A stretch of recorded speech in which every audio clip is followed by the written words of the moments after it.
Bismillahirrahmanirrahim. Assalamualaikum warahmatullahi wabarakatuh. Alhamdulillahirabbil alamin. Wassalatu wassalamu ala asrafil anbiya'i wal mursalin wa ala alihi wa sahbihi ajma'in. Rabbi shrah li sadri wa yassir li amri wahlul 'uqdatam min lisani yafqahu qawli, amma ba'd. Marilah bersama-sama kita panjatkan puja dan puji syukur atas nikmat kepada Allah Subhanahu wa Ta'ala, atas nikmat iman dan Islam, serta atas perkenannya hingga alhamdulillah pada siang hari ini kita semua bisa berkumpul di majelis MPO Madrasah Perantau Online. Semoga rahmat dan salam tetap dilimpahkan kepada seorang nabi dan utusan yang paling mulia, yaitu Nabi besar Muhammad Sallallahu Alaihi Wasallam beserta keluarganya dan para sahabatnya, karena beliau yang kita nantikan syafaatnya di yaumil qiyamah. Amin ya Allah ya Rabbal alamin. Yang kami hormati Bapak Imam Baihaqi selaku General Manager Dompet Du'afa Hong Kong. Yang kami hormati Ustadz Paujan Akbar Daulay yang akan mengisi materi pada siang hari ini.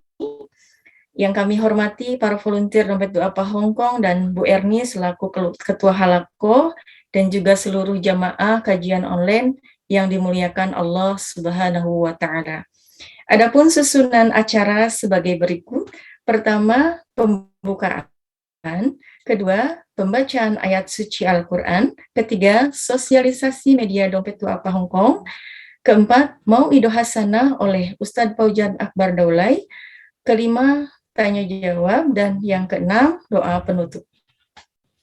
Untuk mengefektifkan waktu, marilah acara ini kita buka dengan membacakan suratul Fatihah. Al-Hadihiniyah wa kulli niyatin sholihah Muhammad Rasulullah sallallahu alaihi wasallam. Al-Fatihah. A'udzubillahi minasyaitonir rajim. Bismillahirrahmanirrahim. Alhamdulillahirabbil alamin. Arrahmanirrahim. Maliki yaumiddin. Iyyaka na'budu wa iyyaka nasta'in. Shiratal ladzina an'amta 'alaihim. Alhamdulillah, semoga dengan pembacaan ayat suci Al-Quran Al-Fatihah tadi, kajian kita hari ini berjalan dengan lancar dan penuh keberkahan. Yang kedua yaitu pembacaan ayat suci Al-Quran yang akan dibacakan oleh Ukhti Marini dari Majelis Ta'lim Bustanul Ulum, Junmun, yang akan dibacakan pada siang hari ini, yaitu Quran Surat An-Nisa ayat 101 sampai 104. Kepada Ukhti Marini dipersilahkan. Assalamualaikum warahmatullahi wabarakatuh. A'udzu billahi minasyaitonir rajim. Bismillahirrahmanirrahim. وَإِذَا ضَرَبْتُمْ فِي الْأَرْضِ فَلَيْسَ عَلَيْكُمْ جُنَاحٌ أَن تَقْصُرُوا مِنَ الصَّلَاةِ إِنْ خِفْتُمْ أَن يَفْتِنَكُمُ الَّذِينَ كَفَرُوا إِنَّ الْكَافِرِينَ كَانُوا لَكُمْ عَدُوًّا مُبِينًا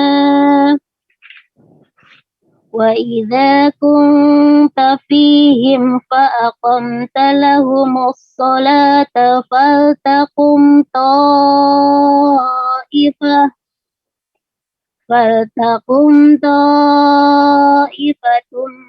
مِّنْهُمْ مَعَكَ وَلْيَأْخُذُوا أَسْلِحَتَهُمْ فَإِذَا سَجَدُوا فَلْيَكُونُوا مِنْ وَرَائِكُمْ وَلْتَأْتِ طائفة أخرى لم يصلوا فليصلوا معك وليأخذوا حذرهم وأسلحتهم ود الذين كفروا لو تغفلون عن أسلحتكم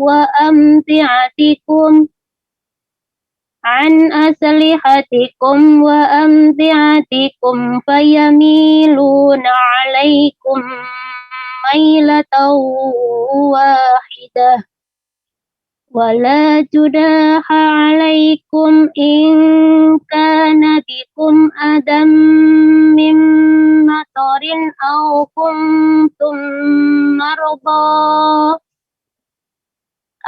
كنتم مرضى أن تضعوا أسلحتكم وخذوا حذركم إن الله أعد للكافرين عذابا مهينا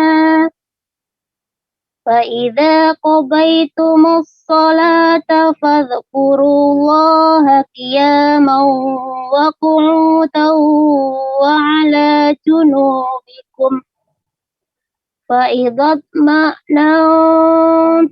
فأقيموا الصلاة إن الصلاة كانت على المؤمنين كتابا موقوتا ولا تهنوا في ابتغاء القوم إن تكونوا تألمون فإنهم يألمون كما تألمون وترجون من الله ما لا يرجون وكان الله عليما حكيما صدق الله العظيم wassalamualaikum warahmatullahi wabarakatuh.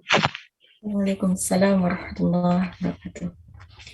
Terima kasih kepada Mbak Marini yang telah membacakan ayat suci Al-Quran. Alhamdulillah, semoga dengan bacaan ayat suci Al-Quran tadi dapat menjadi pahala khususnya untuk yang membaca dan untuk kita semua yang mendengarkannya, serta dapat menjadi penenteram hati untuk kita semua, syafaat dan cahaya buat kita semua di alam kubur dan di yaumil qiyamah nanti. Amin ya Allah, ya Rabbal Alamin. Acara ketiga, sosialisasi dompet Du'apa Hongkong. Teman-teman sekalian, acara ini juga disiarkan secara langsung melalui FB atau Facebook, dan juga rekamannya akan diupload di YouTube Dompet DDHK News. Dan jangan lupa teman-teman semuanya untuk like, fanpage Dompet Du'apa Hongkong, dan juga subscribe langganan YouTube DDHK News. Untuk mendapatkan update informasi-informasi bermanfaat dan kajian-kajian yang diselenggarakan oleh Dompet Du'apa Hongkong. Untuk acara selanjutnya, acara keempat, yaitu pemberian materi yang akan disampaikan oleh Ustadz Paujan Akbar Daulay dengan tema Duta Islam di Negeri Beton. Kepada Ustadz Paujan dipersilahkan.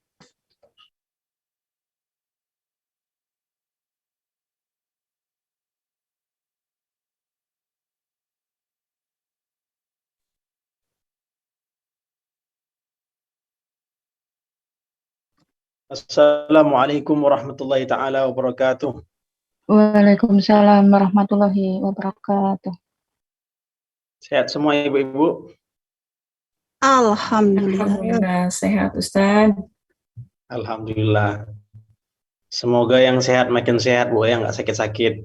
Amin ya Allah. Amin. Rezekinya luas. Amin, amin. Yang mungkin belum berjodoh, dapat jodoh yang solihah, ganteng, kaya. Amin. Amin. Ini yang paling keras. Banyak yang mendoakan nih, Bu, ya. Iya. Ibu-ibu hadirin rahmati Allah, kajian kita kali ini mengenai Duta Islam di Negeri Beton. Kelihatan Bu belum ya? Belum tampil saya screen-nya. Sebentar.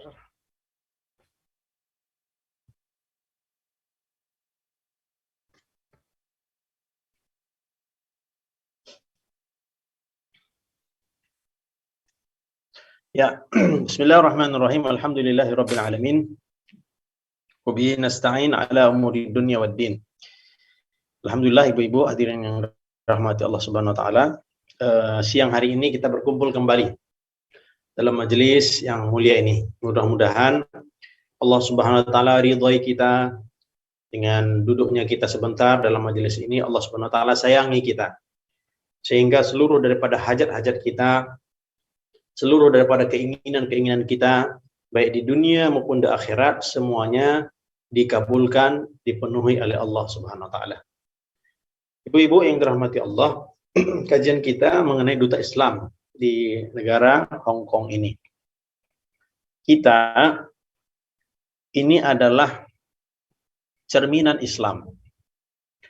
Negara kita Indonesia Raya itu termasuk negara yang paling banyak orang Islamnya di seluruh dunia.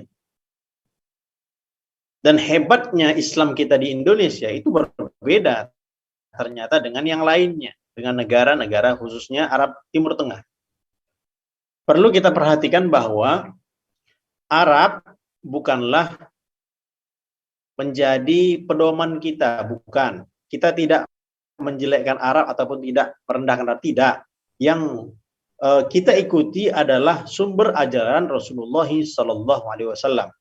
Namun adat istiadat, itu tidaklah berkaitan, itu hanyalah daripada kebiasaan ataupun tata krama yang berada di negara Arab. Hadirin rahmati Allah, dahulu di zaman jahiliyah mereka ada kebaikan-kebaikan. Yang mana kebaikan-kebaikan itu diteruskan di zaman Nabi. Apa contohnya? Contohnya adalah ikramud duyuf. Kalau ada tamu, itu dimuliakan 3 hari. Orang-orang yang datang untuk berhaji. Karena haji itu sudah ada, walaupun Nabi SAW belum diutus, tetapi haji itu sudah ada di zaman jahiliyah. Namun haji pada saat itu tidaklah dilakukan dengan baik, karena mereka tawaf dengan tidak berpakaian. Nah, itu adalah sebagian daripada tata krama ataupun adat istiadat orang Arab. Nah, ketika Rasulullah SAW datang, beliau stop yang tidak baik. Dan beliau teruskan yang baik-baik. Memberi makan kepada tamu, akhlak yang baik kepada orang yang datang ke kampung. Nah, itu diteruskan oleh Nabi Muhammad SAW. Hadirin rahmati Allah Subhanahu wa taala. Jadi sekarang Arab sangat kita riskan ya, karena memang kemarin juga di Jeddah sudah dibuka pub baru, bioskop dan sebagainya. Jadi bukanlah yang itu mau kita contoh secara full, tapi apa yang berkaitan dengan sunnah-sunnah Nabi yang diajarkan oleh Allah Subhanahu wa taala melalui Rasulnya, itu yang kita ikuti. Hadirin rahmati Allah, Nabi SAW itu mengajarkan Islam kafah, sempurna. Kalau ditanya, apakah Islam yang diajarkan Nabi sempurna? Sempurna sudah. Selesai pengajaran-pengajaran Nabi. Tata caranya ataupun sistem-sistemnya sudah sempurna. Adapun permasalahan-permasalahan itu terus berkembang. Nah, itulah perannya para ulama-ulama kita. Dulu itu belum ada pembelian Shopee Pay, nggak ada, GoPay tidak ada, Google Pay nggak ada dulu. Pembelian melalui internet, Bitcoin apalagi. Jadi, nah, jual beli, transaksi yang zaman dahulu tidak ada, sekarang ada. Nah, hukum-hukumnya itu dicari, digali oleh para ulama-ulama kita melalui Al-Quran maupun sunnah Nabi Muhammad SAW. Jadi, kode-kodenya ataupun tata caranya itu sudah baku, namun dikembangkan oleh para ulama bagaimana dalil yang sampai kepada dalil Al-Quran, hadis Nabi Muhammad SAW, ataupun sesuai dengan kesepakatan para ulama. Hadirin rahmati Allah, Islam itu mengajarkan seluruh segi. Nabi SAW itu kepala negara. Beliau juga khidmat di rumahnya. Beliau seorang pebisnis. Beliau seorang yang rendah hati, berbaur dengan anak kecil. Oh, kalau Nabi itu berarti beliau mesti selalu disegani orang. Nggak main-main dengan anak kecil. Jadi Nabi SAW, beliau sangat dekat dengan umat. Kalau beliau khutbah, beliau berceramah, maka ada tanya jawab juga, sehingga beliau pun kenal dengan jamaahnya, kenal dengan para sahabat. Dan setiap orang sahabat itu merasa dekat dengan Nabi Muhammad SAW. Akulah yang paling disayangi oleh Nabi. Mereka merasa seperti itu. Hadirin rahmati Allah. Jadi tidak ada agama yang mengajarkan daripada ujung rambut sampai ujung kaki selain Islam. Kebersihan gigi itu diajarkan dalam Islam. Kebersihan gigi. Pakailah siwak. Laula an asyqa ala ummati la amartum bisiwak inda kulli shalah. Kalaulah tidak menyusahkan umatku, pakailah siwak, bersihkan gigi kamu. Inda kulli shalah. Kalau kita mau sholat, Bu, mesti wangi-wangi, bersih-bersih, segar, fresh. Itu menghadap Allah Subhanahu wa taala. Itu diajarkan oleh Nabi. Ke WC, toilet, itu diajarkan oleh Nabi. Cara duduk ketika buang air kecil, cara duduk ketika buang air besar, itu diajarkan Nabi. Jangan kencing berdiri. Buanglah air kecil, air besar dengan cara duduk. Hadirin rahmati Allah, tidak ada agama yang begitu mulia dan mengurus sampai yang terkecil seperti itu kecuali agama Islam. Maka hadirin rahmati Allah Subhanahu wa taala, ini tidak difahami oleh non-muslim. Tujuan hidup mereka, apa agama mereka? Agama saya adalah uang. Agama saya adalah uang. Dan terbukti sekarang banyak yang ateis, tidak ada memiliki agama, bahkan di Eropa pun begitu juga. Gereja-gereja kosong. Gereja besar. 2019 ke Timur Leste. Nah, di sana gerejanya besar, cantik. Gede, luar biasa. Tapi orangnya nggak ada. Sahabat-sahabat kita, saudara muslim kita di London sana. Gereja-gereja kosong. Sehingga apa? Mereka kumpulkan uang, mereka beli gereja tersebut, dan mereka jadikan masjid. Apa kata pasturnya? Lebih baik gereja ini dijadikan masjid daripada dijadikan diskotik. Kami lebih suka tempat ini dijadikan tempat untuk menyembah Tuhan. Pasturnya sendiri pun meridhoinya. Hadirin rahmatullah subhanahu wa ta'ala. Maka keindahan Islam itu akhlak yang baik, kelezatan kita menyembah Allah, itu belum dirasakan saudara-saudara kita yang non-muslim. Maka tugas kita selama berada di negara beton ini, kita menyampaikan agama yang terbaik.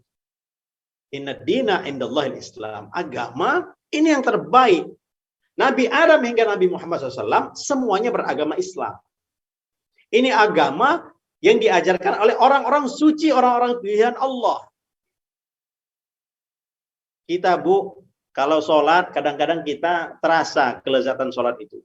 Kadang-kadang kalau kita baca Quran, terasa kelezatan. Walaupun mungkin tidak tiap hari, mungkin kadang pun kita baca Quran yang ngantuk-ngantuk juga, tapi kadang-kadang kita terasa bahwa baca Quran itu enak, zikir itu enak, menghadiri pengajian itu, ketemu dengan kawan-kawan itu enak.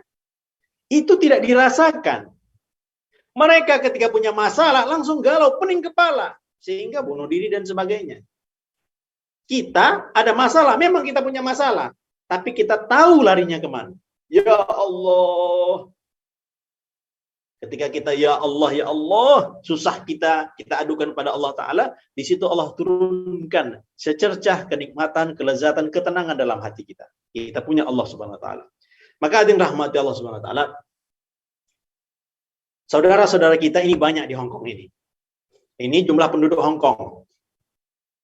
Ini baru datanya kemarin nih. Hari Senin.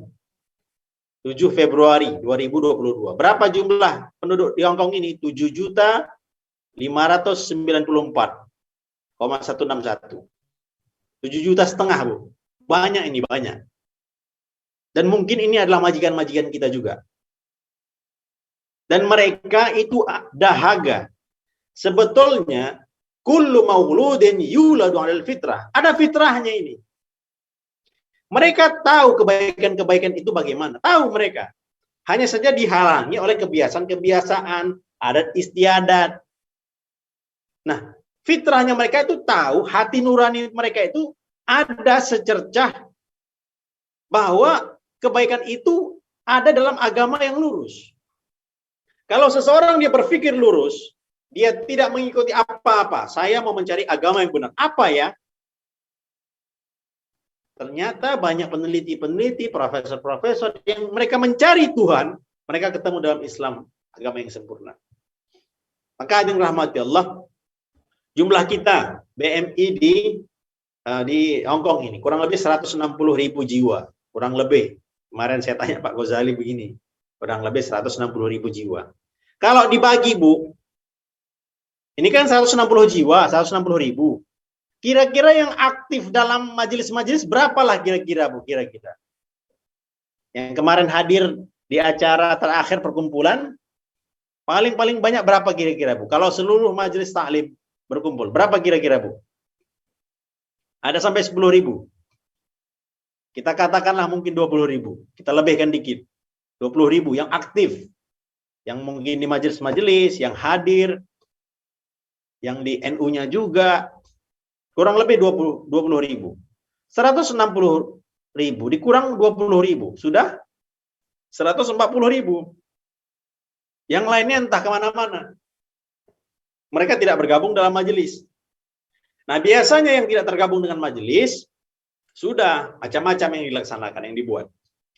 Maka yang rahmati Allah, 7 juta kalau dibagi 160.000, kalaulah semuanya aktif ini, itu satu orang kita mungkin akan menangani sebanyak 200 orang. Satu orang ibu-ibu dapat menangani 200 orang. Sanggup kita kira-kira, Bu? Kita nggak akan sanggup mengurus mereka. Misalnya ngajari majikan kita cara berwudu bagaimana, cara sholat bagaimana. Kita mengajari mereka sebanyak 200 orang setiap hari. Mungkin kita tidak sanggup. Maka yang rahmati Allah, kita perlu amal jariah. Kita hidup ini sebentar. Kita pun tidak lama. Mungkin di negara Boton ini kita tidak lama, mungkin beberapa tahun lagi akan pulang. Maka tinggalkanlah amal jariah. Amal jariah kan mesti uang, Ustadz. Wakaf, Ustadz. Tidak. Ilmu yang bermanfaat. Amal jariah itu kita tinggalkan kepada orang lain. MLM. Skema. Piramida. Yang topnya itu, yang paling atas itu, dia yang pertama kali buat kerja. Yang bawah-bawahnya itu dia akan seluruhnya dapat keuntungan daripada yang bawah-bawahnya. Sebab apa? Dia yang permulaan. Makanya yang rahmati Allah, tidak ada orang yang bisa untuk membandingi pahalanya Abu Bakar Siddiq radhiyallahu taala anhu. Mengapa? Karena beliau as-sabiqunal awwalun. Beliau termasuk orang yang pertama kali diberikan hidayah oleh Allah Subhanahu wa taala dalam Islam. Maka sahabat-sahabat yang lainnya tidak bisa membandingi kehebatan Abu Bakar Siddiq radhiyallahu anhu. Jikalau dikumpulkan seluruh manusia Islam dibandingkan dengan pahala Abu Bakar Siddiq, tidak akan mampu. Sebab apa? Beliau amal jariahnya banyak, ngajak orang lain terhadap Islam. Satu orang, Ibu Halimah misalnya, mengajak satu orang. Satu orang ini dapat Islam, terasa dia kelezatan Islam. Dia belajar, dia haji, dia umroh, dia sedekah, dia wakaf, terus mengalir kepada Ibu Halimah. Ibu Halimah ngajak yang lain, orang yang diajak tadi pun ngajak orang lain lagi, ngajak orang lain lagi. 100.000 orang di belakang nanti hingga akhir zaman itu dapat pahalanya Ibu Halimah. Apakah kita tidak mau dapat pahala seperti itu? Yang kita sendiri dosa kita banyak, tapi gara-gara kita ngajak orang lain, yuk ke majelis yuk. Gara-gara kita ajak, kita cerminkan orang tentang Islam yang baik sehingga dia dapat hidayah. Sebab kita dapat pahala yang banyak. Padahal kita ini pendosa. Saya ini dosanya banyak. Tapi disebabkan saya ngajak orang lain kembali kepada Allah, seluruh pahala-pahalanya, keturunan-keturunannya, itu semuanya mengalir ke kita. Apakah kita tidak mau seperti itu? Maka rahmati Allah, berusaha kita memberikan yang terbaik untuk umat ini. Hadirin rahmati Allah, kita di sini adalah wakilnya Rasulullah. Tanamkan sifat ini. Saya berada di negeri beton ini adalah wakilnya Rasulullah. Rasulullah orang yang paling dicintai Allah Subhanahu wa taala. Dan makhluk yang paling mulia. Dan beliau memikirkan orang. Beliau berusaha mengajak orang lain dalam kebaikan. Dakwah itu menjadi jalan hidup beliau. Kul hadhihi sabili. Hadhihi dakwah itu adalah jalanku. Islam ini jalanku. Ngajak orang lain, amar ma'ruf nahi mungkar, berbuat baik, menunjukkan kepada kebaikan adalah jalanku. Ad'u ilallah, aku ngajak kepada Allah. Aku dakwah mengajak manusia kepada Allah. Bukan ngajak yang lain. Aku dakwah mengajak kepada Allah. Supaya orang lain kenal dengan Allah. Supaya orang itu taat kepada Allah. Ala basirat, dengan yakin. Bukan hanya kenal Allah saja. Tapi dia mengamalkan Islam dengan keyakinan. Ana wa manittaba'ani. Aku dan orang-orang yang mengikutiku. Maka dengan rahmati Allah Subhanahu wa taala, ini sifat yang perlu kita tanamkan. Saya adalah wakilnya Rasulullah dalam menyebarkan agama. Ibu-ibu kalau dakwah, kalau ngajak orang, sebetulnya memang laki-laki dengan laki-laki, perempuan dengan perempuan. Itu yang sebaiknya. Nah, orang-orang ketika perempuan itu, wanita itu salihah, dia dapat hidayah daripada Allah Subhanahu wa taala, itu lebih baik daripada 100.000 orang yang saleh. Satu perempuan yang salihah itu lebih baik daripada 1.000 orang laki-laki yang saleh. Dahsyat perempuan itu, Bu. Hadirin rahmati Allah, ini pentingnya dakwah.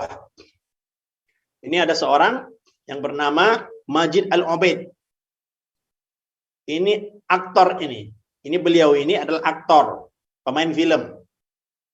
Jadi beliau ini dengan temannya orang Mesir. Orang Mesir itu sebagai Imam Syafi'inya. Namanya juga aktor. Ya memainkan film saja. Jadi memang kegiatannya memainkan film. Mau itu orang soleh kah, mau itu wali Allah kah. Dia hanya memainkan film. Hanya memainkan peranannya saja. Nah, mereka ini bergabung dalam satu proyek film. Ini Majid Al-Ubaid ini. Nah, ketika waktu sholat tiba, Majid Al-Ubaid ini mengajak temannya yang tadi berperan sebagai Imam Syafi'i. Jom sholat, kata orang Malaysia. Ayo sholat. Kita sholat sama-sama. Oh, Anda saja. Saya nanti saja. Udah, ayo sholat aja. Maaf Tuhan, saya nggak tahu sholat, nggak tahu cara sholat. Udah, ikut saja. Kamu ikuti saya jadi imamnya. Kamu ikut aja, makmum aja. Oh Tuhan, sebentar Tuhan ya. Dia beralasan. Ya udah, saya mandi dulu. Dia pun mandi. Temannya tadi. Setelah mandi, mereka pun memulai sholat. Allahu Akbar. Artis Mesir itu, temannya itu, di belakangnya Majid Al-Ubaid ini, terjatuh. Terkejut dia. Dibantu bangkit lagi. Dibantu bangkit untuk berdiri lagi. Takbir lagi. Allahu Akbar. Jatuh lagi. Terakhir dipegangi badannya. Sehingga sempurna selesai sholat. Maka ditanya, mengapa kamu itu ketika takbir itu? Kamu kan sehat, biasa-biasa aja. Tadi main film biasa. Kenapa kamu ini ketika sholat tadi, awal-awal tadi, kenapa kamu kok jatuh, rubuh? Mengapa? Maka artis Mesir tadi mengatakan, ketahuilah bahwa aku nih nggak pernah sholat. Mesir nih Bu, Mesir. Yang di sana ada Al-Azhar Asy-Syarif. Namun ada juga orang yang tidak melaksanakan sholat. Saya seumur-umur nggak pernah sholat. Saya main film aja.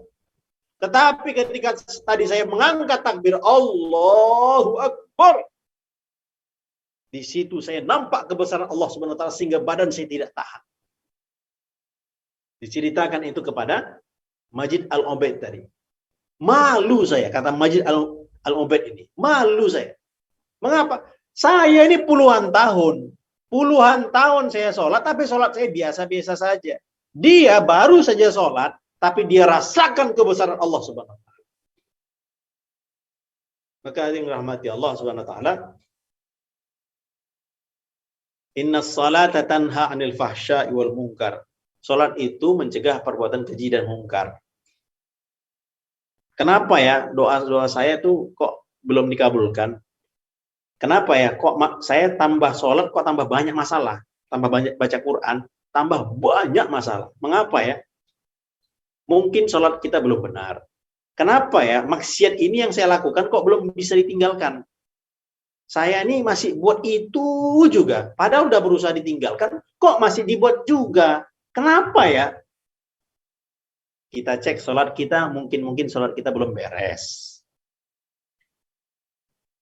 Kita perbaiki sholat kita. Wasta'inu bis-sabri was-shalah. Kamu kalau ada masalah, cari pertolongan Allah itu dengan sabar dan sholat. Kamu sabar, ingat Allah, sholat. Sholatnya sholat bagaimana? Sholat biasa? Enggak, sholatnya luar biasa. Sholat itu tidak sholat biasa. Sholat itu hubungan kamu dengan Allah. Sholat kita mengingat Allah. Ustaz, sulit saya ini untuk sholat itu mengingat Allah Ta'ala. Kita belajar. Sebelum sholat, berusaha. Sebelum sholat, perbaiki wudhu kita. Bacaan sholat kita. Kita fahami artinya. Maksud daripada tujuan kita ruku, sujud. Maka yang rahmati Allah SWT, kelezatan yang didapatkan oleh para sahabat terdahulu, itu menjadikan mereka mulia di mata Allah SWT. Radiyallahu anhum wa radu'an. Sahabat-sahabat itu mereka diridai oleh Allah Subhanahu wa Ta'ala. Sebab apa? Sholat mereka tembus. Oh, itu kan sahabat. Saya nggak bisa seperti sahabat. Kita contoh sahabat. Siapa lagi mau kita contoh? Kecuali para sahabat radhiyallahu ajma'in. Hadirin rahmati Allah. Ini apa namanya itu ketika orang-orang perempuan jikalau mereka ini berdakwah. Apa manfaatnya? Ini Khalifah Umar. Khalifah yang adil, yang beliau sering belusukan. Khalifah yang betul-betul adil. Malam-malam sering itu beliau jalan-jalan dengan khadimnya. Melihat masyarakatnya. Siapa yang kekurangan air, kekurangan makanan, bahkan ibu yang hamil mau melahirkan, itu dicek oleh Sayyidina Umar radhiyallahu ta'ala anhu. Keliling-keliling beliau. Yang kelaparan, anak-anaknya, yang mana ibu itu dia merebus batu saking laparnya karena betul-betul lapar, tidak ada yang mau dimasak dan malam sudah dan hari sudah malam, anak-anaknya menangis sehingga ibunya nipu seperti menipu anaknya. Nanti nak ya, bentar lagi masak ya nak. Karena apa yang dimasaknya? Batu direbusnya, nggak ada makanan. Dan itu diketahui oleh Sayyidina Umar radhiyallahu ta'ala anhu. Beliau mengecek rakyatnya. Wanita yang hamil di tengah hutan. Hanya pakai tenda saja kecil. Itu beliau ketahui. Sebab beliau mengecek rakyatnya. Ujung-ujung. Dalam-dalam gang-gang. Itu beliau cek. Orang sebagaimana Sayyidina Umar radhiyallahu ta'ala anhu. Mertua Nabi. Orang yang mulham. Mulham itu apa? Diberikan kekuatan pada kata-katanya. Banyak ayat Al-Quran yang diturunkan sesuai dengan firasatnya Sayyidina Umar. Wahai Rasulullah, hendaklah istri-istri engkau itu menutup hijab dengan sempurna. Ayat hijab termasuk turun disebabkan oleh Sayyidina Umar radhiyallahu ta'ala anhu. Beliau adalah orang yang firasatnya itu tinggi. Ketika beliau berkhutbah di atas mimbar, tiba-tiba beliau teriak, "Ya Sariyah, wahai Panglima Sariyah." Jadi ada jamaah peperangan yang mana ketika itu terdesak, maka beliau mengatakan, ini bukan di Madinah, beliau posisinya di Madinah, namun jamaah ataupun pasukan peperangan itu berada di luar Madinah, jarak jauh daripada Madinah. Beliau ketika khutbah berteriak. Jemaah-jemaah yang mendengar itu terkejut. Apa nih yang dibuat oleh Sayyidina Umar? Tiba-tiba, ya Sariya al-Jabal. Wahai pasukan, pergi kalian, berangkat ke gunung itu, bukit itu. Mereka pindah dan mereka selamat. Nah, padahal itu jarak jauh. Itu kehebatan-kehebatan Sayyidina Umar radhiyallahu ta'ala anhu. Nah, beliau itu mendapatkan hidayah disebabkan saudarinya. Sebagaimana saudarinya itu membacakan surat Toha. Dan beliau mendapatkan hidayah. Ummu Haram, pahlawan samudra. Ummu Haram ini dulu, Nabi SAW, Ummu Haram ini adalah bibinya Sayyidina Anas. Sayyidina Anas adalah khadimnya Rasulullah. Jadi, satu ketika beliau datang ke tempatnya Ummu Haram ini, dan beliau beristirahat. Ketika beliau bangun dari istirahatnya, beliau tersenyum. Maka ditanya, wahai Rasulullah, mengapa engkau tersenyum? Karena aku melihat ada pasukan Islam yang menjelajahi samudra. Jadi, dahulunya memang zaman Nabi SAW, zaman Abu Bakar Siddiq radhiyallahu ta'ala anhu, zaman Umar radhiyallahu anhu, belum ada dakwah untuk menuju ke samudra, melewati lautan. Tetapi ketika Sayyidina Utsman radhiyallahu ta'ala anhu, beliau mengirim jamaah untuk berdakwah ke lautan. Jadi menggunakan kapal dan berdakwah ke Siprus namanya. Maka setelah Nabi SAW mengatakan seperti itu, Ummu Haram minta, wahai Rasulullah, doakanlah aku termasuk dalam golongan itu. Beliau doakan Ummu Haram ini dan beliau akhirnya terwujud.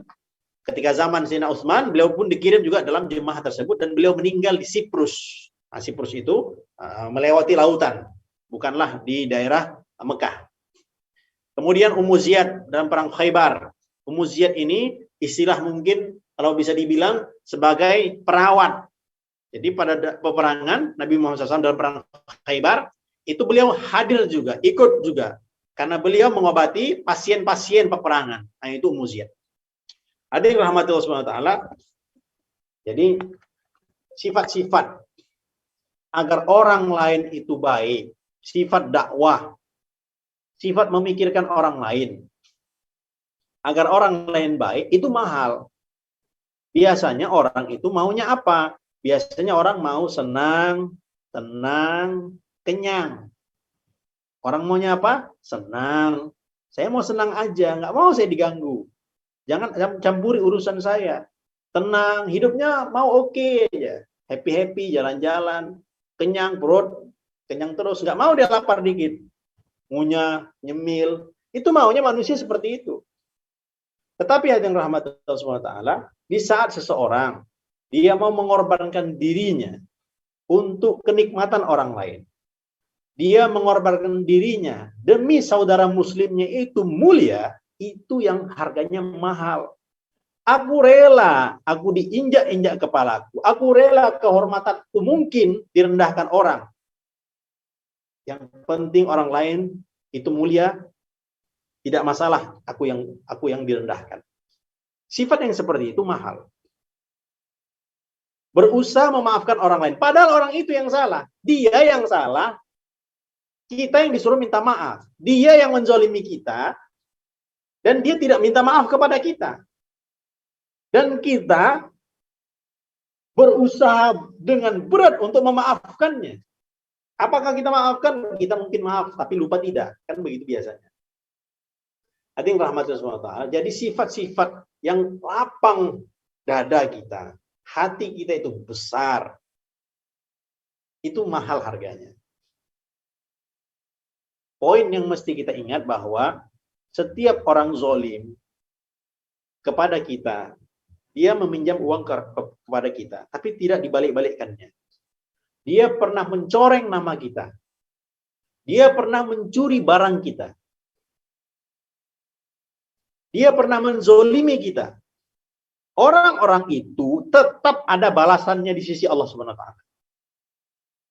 Jadi, seberat-berat apapun kita usahakan, kita mesti begini. Namun kehendak Allah Subhanahu wa taala mungkin berpihak kepada dia. Orang itu mungkin masih bahagia, masih senang, mungkin kaya. Tetapi ingat bahwa kezaliman yang dia buat pasti dibalas Allah. koruptor, bahagia sekarang, macam-macam dibuatnya. Satu saat pasti akan kena juga. Satu ketika pasti akan dia jatuh, pasti akan dipermalukan di hadapan seluruh dunia. Maka dengan rahmati Allah, orang yang dia menzolimi kita, bagaimana seharusnya yang kita buat? Berat memang berat. Namun kita ikhlaskan kepada Allah. Ya Allah, aku serahkan kepada Engkau. Ya Allah, aku tak tahu caranya menyelesaikan masalah ini. Dia membuat aku seperti ini sampai aku jatuh di bawah, dipijak-pijak orang. Kepalaku ini malu aku di hadapan orang tuaku, masyarakatku. Namun ya Allah, aku memiliki Engkau ya Allah. Tinggikanlah derajatku di sisimu ya Allah. Kita punya Allah dan penyelesaian masalah kita ada di tangan Allah. Beratnya masalah kita itu ringan di mata Allah. Allah hanya ingin lihat kita sekarang bahwa kamu ikut cara-cara hidup yang kuajarkan melalui Rasulullah SAW. Kita istiqomah, jalan kita akan dibantu oleh Allah Subhanahu wa taala. Maka dengan rahmati Allah, cara tercepat agar Allah menyelesaikan masalah-masalah kita adalah dengan kita menolong orang lain. Kita menolong orang lain, wallahu fi aunil abadi, maka al abdu fi auni akhi. Allah akan tolong seorang hamba selagi mana dia menolong saudara-saudaranya. Maka dengan rahmati Allah, banyak saudara-saudara kita, khususnya BMI teman-teman kita. Ini yang ada jemaah yang ada sekarang di sini, maka kita niatkan minggu depan kita hadirkan satu orang, paling tidak targetnya satu orang lagi minggu depan diajak dalam majelis-majelis kita. Jangan 7 orang, 7 itu saja dari awal hingga akhir 7 saja, tak begitu. Tapi ada peningkatan, ada memikirkan orang lain. Gimana ya? Setiap majelis memikirkan gimana ya supaya jumlah kita ini makin banyak. Gimana ya saudara-saudara saya yang lain tuh makin banyak. Sehingga apa? Kita jadi duta-duta Islam yang mencerminkan Islam yang sejati, sehingga orang-orang di sekitar kita, negeri beton ini, diberikan hidayah oleh Allah Subhanahu wa taala. Demikian mungkin yang boleh saya sampaikan. Jika mungkin ada pertanyaan, silakan Bu. Baik, terima kasih. Alhamdulillah.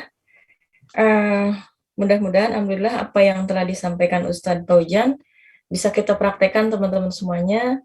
Kita bisa berdakwah di negeri Hong Kong dengan mengajak teman-teman untuk ikut di MPO, misalkan seperti itu teman-teman semuanya. Terima kasih Pak Ustadz Paujan.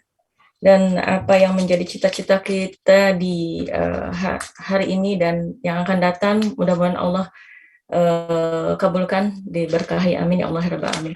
Baik teman-teman semuanya, acara selanjutnya adalah acara tanya jawab. Bagi teman-teman semuanya yang mau bertanya, dipersilahkan. Assalamualaikum warahmatullahi wabarakatuh. Waalaikumsalam warahmatullahi wabarakatuh. Saya Wijayanti dari JRP Sabtu Yunmo. Ya Bu, silakan. Saya mau bertanya Pak Ustadz. Kan tadi saya menyimak dari Pak Ustadz, itu sahabat Rasulullah atau orang Madinah itu kan pernah iri karena ada orang yang sholat, yang satu sholat udah bertahun-tahun tapi rasanya kayak biasa-biasa aja. Terus ada satu yang baru sholat, itu rasanya sangat menghayati, maksudnya sangat menghayati sholatnya itu sehingga dia iri dan tersentuh.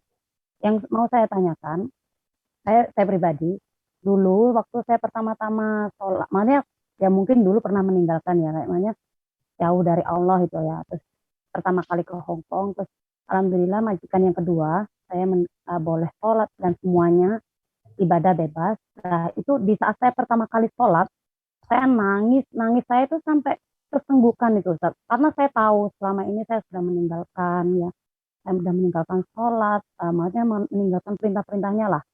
Jadi saat hari pertama saya sholat itu saya benar-benar kayak gimana ya, sholatnya tuh sampai nangis tuh sampai kayak senggukan itu.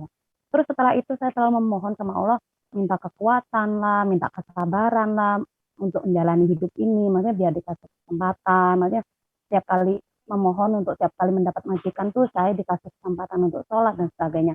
Dan alhamdulillah saya udah mendapatkan apa yang saya doakan. Sekarang ini kadang saya tuh susah Pak Ustadz untuk nangis kadang ya. Saya tuh susah kadang itu dengar kesedihan, pasti nangis tuh pasti. Cuman kadang tuh waktu berdoa itu kadang nggak seperti dulu nangis jadinya, ada sih kalanya, cuman nggak seperti dulu lagi tuh. Yang mau saya tanyakan itu wajar atau hati saya udah mati atau memang Allah telah mengabulkan doa saya untuk memberikan saya kekuatan sehingga ketika saya mendapatkan musibah atau apapun saya bisa menerimanya dengan lapang dada, maksudnya bisa menghadapi itu tidak seperti dulu, kayak dulu itu kayaknya sedih banget gitu. Sekarang udah kayaknya bisa menerima, kayak itulah intinya. Jadi saya nggak seperti dulu nangis sampai berhari-hari memikirkan keluarga yang di Indonesia atau gimana. Sekarang itu saya lebih kayaknya kuat gitu loh. Itu sebenarnya benar apa enggak sih Ustaz? Atau Ya, memang saya salah, ada yang salah atau gimana? Terima kasih. ya. Wassalamualaikum warahmatullahi wabarakatuh. Assalamualaikum. Poin pertama, kita jangan merendahkan orang lain. Ada teman-teman kita, BMI kita yang ada di Hong Kong ini, mereka mungkin belum berhijab, belum sholat. Jangan sampai kita yang sudah berhijab, kita yang sudah mengaji, menganggap remeh mereka. Oh, dia jauh daripada Allah. Oh, kok dia nggak ngaji ya? Diajak bolak-balik, nggak gelem juga. Jangan sampai kita merendahkan mereka. Itu poin pertama. Sebab apa? Mungkin ketika mereka sudah ibadah kepada Allah, amalnya itu lebih tinggi. Nangisnya luar biasa. Jadi jangan sampai kita merasa wala tuzakku anfusakum. Jangan kamu itu mensucikan diri kamu. Kita walaupun sudah berhijab, mengaji, menganggap bahwa amalan kita masih kecil, masih jauh, kita masih banyak kesalahan. Itu yang sebaiknya sifat yang perlu kita tanamkan dalam hati kita. Yang kedua, dulu saya sholat bisa nangis, kok sekarang enggak ya? Apakah hati saya keras? Orang menangis banyak macam-macamnya. Mungkin suasana dan sebagainya. Tetapi kegiatan kita, apa yang kita lakukan selama ini, memang ada juga yang dia bisa menyebabkan hati kita keras. Kemaksiatan, kesalahan. Kesalahan itu walaupun kecil, ini kan dosa kecil, itu bisa membuat hati itu keras. Maka seorang muslim itu menganggap kesalahan itu adalah seperti gunung yang akan menimpanya. Sehingga apa? Dia berusaha untuk meninggalkan dosa walaupun paling kecil. Terus Ustaz, jadi kira-kira berarti itu hati saya keras? Tidak juga. Ini ujian, Bu. Menangis itu bukanlah itu satu tanda yang baik terus. Tidak. Apakah menangis itu baik, Ustaz? Tidak semua. Mengapa seperti itu? Kadang ketika kita nangis, itu setan membisikkan hati kita. Oh, kamu hebat nih ya. Ketika kamu doa, kamu nangis. Ini, kamu nih termasuk wanita yang solihah. Itu kadang-kadang setan ada seperti itu. Maka ketika setan itu datang kepada kita, pada saat kita menangis, tidak, aku menangis ini karena Allah. Aku minta ampun kepada Allah atas dosa-dosaku. Jangan buang itu, kesalahan, godaan-godaan setan yang seperti itu. Setan bisa masuk ketika kita tuh sedang berdoa. Kemudian ada yang rahmatullah SWT, ketika kita doa, itu doakan orang lain. Ya Allah, bantulah dia agar sholatnya khusyuk. Kita kalau mau sholat kita khusyuk, doakan orang lain agar sholatnya khusyuk. Kita kalau mau orang lain itu baik, doakan agar orang lain itu baik. Ketika kita mendoakan orang lain, maka mulut-mulut yang maksum, yang tidak pernah berbuat dosa, yaitu mulutnya para malaikat, itu mendoakan kita. Kalau kita mendoakan orang lain, ya Allah, sadarkanlah ia, berikanlah petunjuk kepada dia, berikanlah petunjuk kepada mungkin teman kita, suami mungkin yang berbuat salah, doakan. Bahkan pemimpin negara, walaupun kita mungkin tidak suka dengan pemimpin negara kita mendoakannya. Orang yang berbuat buruk, bukanlah kita benci perbuatannya. Bukanlah kita benci orangnya, yang kita benci adalah perbuatannya. Maka orangnya itu kita doakan. Mudah-mudahan lembut hati kita. Jadi Bu, jadi nangis itu bermacam-macam. Ada yang nangis itu memang kita takut pada Allah SWT, tapi dijaga bahwa kita menangis semata-mata karena Allah. Dan kita menangis. Bagaimana supaya caranya mudah kita menangis? Kita kurang-kurangi dosa kita dan kita doakan orang lain. Seperti itu, Bu. Ya, Allah. Ya, terima Baik, kasih Pak atas terima kasih. penjelasannya. Baik, terima kasih Ustadz atas jawabannya.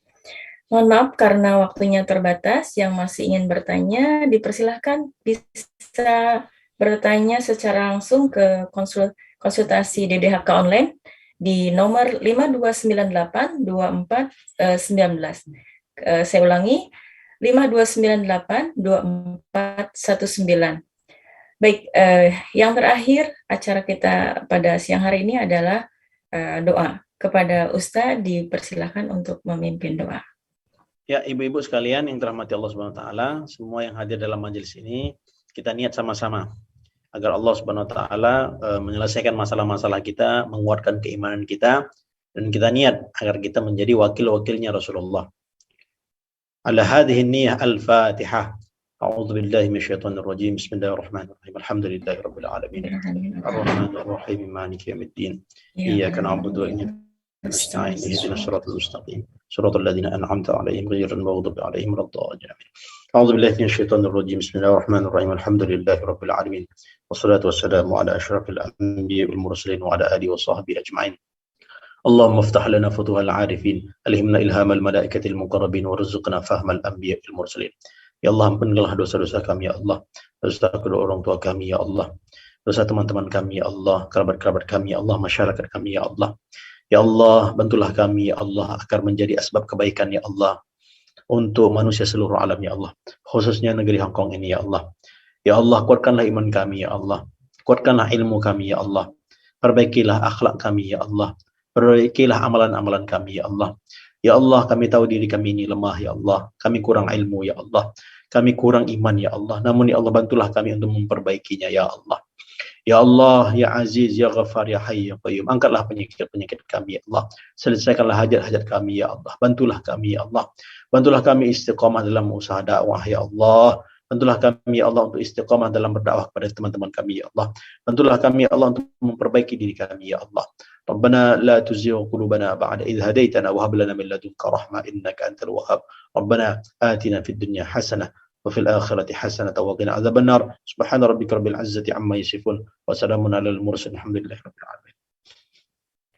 Alhamdulillahirrabbilalamin. Pengajian siang hari ini telah usai. Saya selaku pembawa acara mohon maaf apabila ada kesalahan dan kekurangan dalam pengucapan dan juga penyampaiannya. Terima kasih atas segala perhatiannya. Marilah kita tutup kajian siang hari ini dengan bacaan kafaratul majlis. Subhanakallahumma wa bihamdika asyhadu an la ilaha illa anta astaghfiruka wa atubu ilaik. Wabillahi taufiq wal hidayah. Wassalamualaikum warahmatullahi wabarakatuh. Waalaikumsalam.